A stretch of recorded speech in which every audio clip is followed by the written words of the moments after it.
It comes as no surprise that constant stimulations and distractions have a hold on most people nowadays. Instant gratification ranging from TV, social media, porn, junk food, and video games are the most common things that keep people in an endless loop of living an unfulfilled, distracted life full of misery and dullness, leaving them immobilized from changing their reality. And because of that, it would be absolutely stupid for you to not take the opportunity to run laps and get ahead of 99% of people. This is how you do it. And the first is to become aware of what you do not want. And the reason why I start off this way is because it's a lot easier to identify what you do want in your life and think about your desired outcome, your desired end goal. Those things could give you, but nobody ever talks about the opposite. Now, maybe there might be a few, but generally most people just talk about the upsides rather than the downsides. And to do this, you got to observe most of society. Look around you. Most people are unfulfilled at soul-sucking jobs they do not like, in relationships they do not like, and a lifestyle they do not like. Hence the reason why they keep going to vices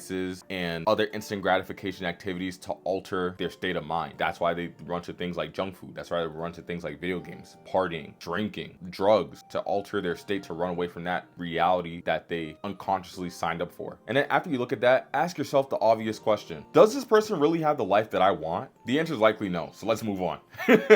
You don't want a life of conformity and complacency like most people. Most people conform to the life that their parents or society laid out for them and never question anything beyond that. And that's why I always say most people stop learning after they leave the education system. So here's an action step for you. If you don't do this, click off the video. You're wasting your own time. I'm talking to the ones that are serious. If you're actually serious, write down in excruciating detail of what that undesirable life outcome looks like, and use that clarity of writing your thoughts down on a piece of paper so you can actually look at it right in front of you and use that as like an inversion of what to not do. And don't even think about it in the form of like school where you're like writing it for a grade or anything like that. Bro, just write it down so that way you know how to move accordingly. Because if you don't know what you want, and if you don't know what you don't want, you're gonna get told what you want and what you don't want by some other outside forces. You don't want that, because again, if you're anything similar to me, you want to take control of your life. Give yourself permission to do this action step. And here's another thing: if you don't write, you can't think properly, because the mind is not designed to hold ideas, but instead have them for a temporary amount of time, and then you write it down on paper to like document it. And the reason I want to do this is because whenever someone has like a great idea but don't capture it, they'll forget it until it becomes potential unrecognized. But if you don't act on it quickly, you're gonna find yourself becoming overwhelmed and taken to territories you originally did not want but conform to in an unconscious manner like everybody else, just because you chose not to write down your undesirable outcome. So capture it and document it. And then while you're doing this, ask yourself, what are your biggest constraints? What's the things that are holding you back? Identify them and be honest, and ask yourself, what will happen if these things remain in your life? And now, assuming you got that far and identified and gained clarity on what those things are, those crutches, use your negative emotions. Because here's the thing: any great change, any monumental moment comes from something that's tragic or preventing something that could potentially be tragic, right? And so anything extraordinary that's worth pursuing comes from a lack of satisfaction or tragedy in one's life that enables them to pursue something bigger than themselves. You watching this video want to pursue something that's bigger than yourself, whatever it may be: chasing your dream life, chasing your dreams. What all is contingent with changing your current reality and getting to that ideal reality that you want. And the thing is, any desire, when you look at human psychology, comes from a lack of something, and is what causes people to take action on things in their life. For example, lack of money. Unlike most people who choose to pick up shitty shifts at a job that they don't like just for more money, others who want financial freedom learn financial literacy via books, podcasts, and courses to pursue financial freedom. Another example is guys who have a lack of options, right, in terms of dating. So to become more desirable, they will like do things like looks max and increase their sexual market value. The SMV involves looks, money, status, and game.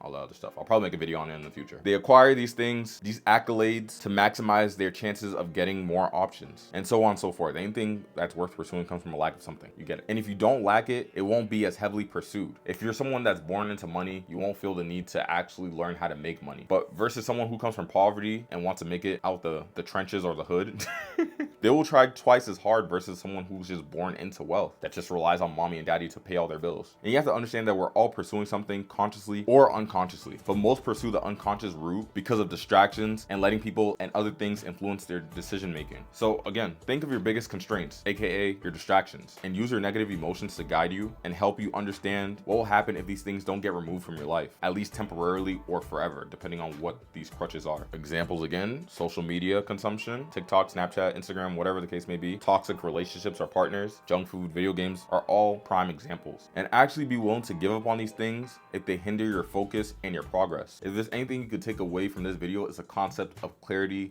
and not making unconscious choices influenced by other outside sources. Intent brings alignment to action. Now, what I want you to do, another action step, write down the big goal and commit yourself to it, and let nothing else invade it, using the negative emotions to avoid it, because using those negative emotions as a reference will remind you of what you do not want. So steer away from it. Focus on your goal and ruthlessly pursue it. Don't do any like miscellaneous side quest that has nothing to do with it, or let any distraction invade your focus, and just ruthlessly pursue it and have a burning desire to want to succeed. And understand this is simple, but it's not easy. You're gonna go through a lot of obstacles along the way. Most people would rather take the comfortable path, which you and I obviously know leads to long-term misery. So you don't want to be like them. So right now you need to decide whether you drop out from pursuing this goal, whatever it may be, or ruthlessly pursue it and never give up. The answer is obvious. Just evolve and never give up along the way. You'll eventually make progress. So that brings me to the end of this video. Dream big, take action, and don't forget to like, comment, subscribe, share this if you got any value from this video. I'm gonna see you guys.